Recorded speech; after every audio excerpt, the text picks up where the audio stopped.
Welcome किया।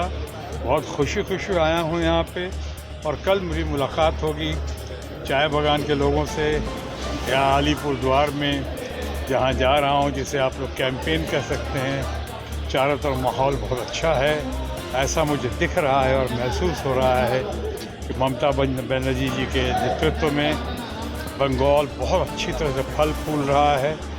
इतनी dynamic leadership है यहाँ की, उस लीडरशिप में चुनाव हो रहा है और मैं देख सकता हूँ कि चुनाव में इस बार भी तृणमूल कांग्रेस और हमारी ममता जी की पार्टी एब्सोल्युटली स्वीप करेगी। चारों तरफ यही अनुमान लेकर, यही भाव लेकर, यही उद्देश्य लेकर और यही प्रार्थना लेकर मैं आपके बीच में उपस्थित हुआ हूँ। तो आज तो साइनी घोष को ईडी ने बुलाया था, क्या बोलेंगे इस बारे में? मैं मुद्दों से अभी भटकना नहीं चाहूँगा। बुलाया था ठीक है, लेकिन मैं देख रहा हूँ कि सरकार के कुछ लोग जो हैं या कुछ एजेंसीज जो हैं वो सही काम नहीं कर रही हैं मुद्दों से भटकाने के लिए। जैसा मैंने कहा, बहुत लोगों को, ख़ासकर विपक्ष के बहुत लोगों को परेशान करने की नाकाम कोशिश कर रही है।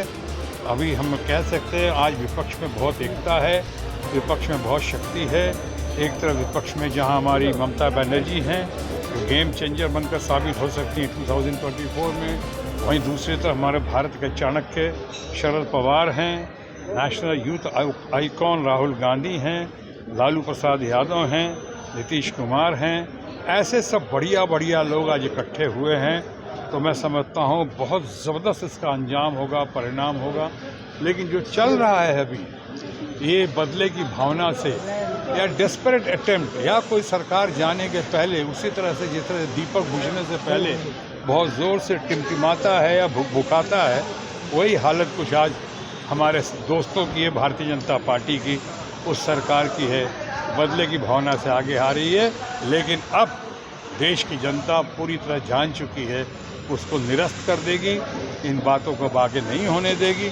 और आज मैं समझता हूं कि जो गलत एजेंसीज जो सही कुछ गलत कदम उठा रही हैं, भारतीय जनता पार्टी के पास वॉशिंग मशीन है जैसा ममता जी ने कहा, और वॉशिंग मशीन में उनके अपने लोग जो दागदार हैं वो उसमें डाले जाते हैं या पार्टी ज्वाइन करते हैं तो वो ठीक हो जाते हैं, और बाकी जो उनकी तरफ नहीं जाते हैं, जो टिके रहते हैं, जो जमे रहते हैं, जो आगे बढ़ रहे हैं, जो लोग कमाल कर रहे हैं हर चुनाव में, जैसे बंगाल में भी धमाल भी हुआ और कमाल भी हुआ। गलत एजेंसीज जो सही कुछ गलत कदम उठा रही हैं, भारतीय जनता पार्टी के पास वॉशिंग मशीन है जैसा ममता जी ने कहा, और वॉशिंग मशीन में उनके अपने लोग जो दागदार हैं वो उसमें डाले जाते हैं या पार्टी ज्वाइन करते हैं तो वो ठीक हो जाते हैं, और बाकी जो उनकी तरफ नहीं जाते हैं, जो टिके रहते हैं, जो जमे रहते हैं, जो आगे बढ़ रहे हैं, जो लोग कमाल कर रहे हैं हर चुनाव में, जैसे बंगाल में भी धमाल भी हुआ और कमाल भी हुआ।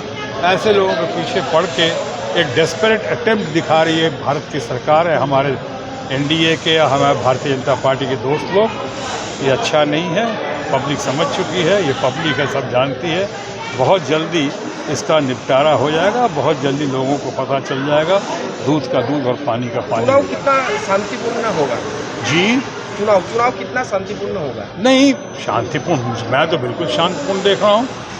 मुझे लगता है तो मीडिया के, या शायद गोदी मीडिया हो कि मोदी मीडिया, उनका हल्ला किया हुआ होता है किसी चुनाव में। मैं तो बिल्कुल शांतिपूर्ण देख रहा हूँ। इनफैक्ट मैं तो बंगाल में और ख़ासकर आसनसोल में जितनी बार आया हूँ, हमेशा आता हूँ, हर महीने आता हूँ, एक बार दो बार, ईद हो कि दुर्गा पूजा हो कि बकरीद हो कि छठ हो, जितने त्यौहार हुए हैं, क्या रथ यात्रा हो, सारे त्यौहार बहुत शांतिपूर्ण तरीके से हुए हैं। और यहाँ पे तो आसनसोल में एक तो नारा लिखा हुआ है, सिटी ऑफ ब्रदरहुड आसनसोल। यही है सही और यही हर तरफ होना चाहिए।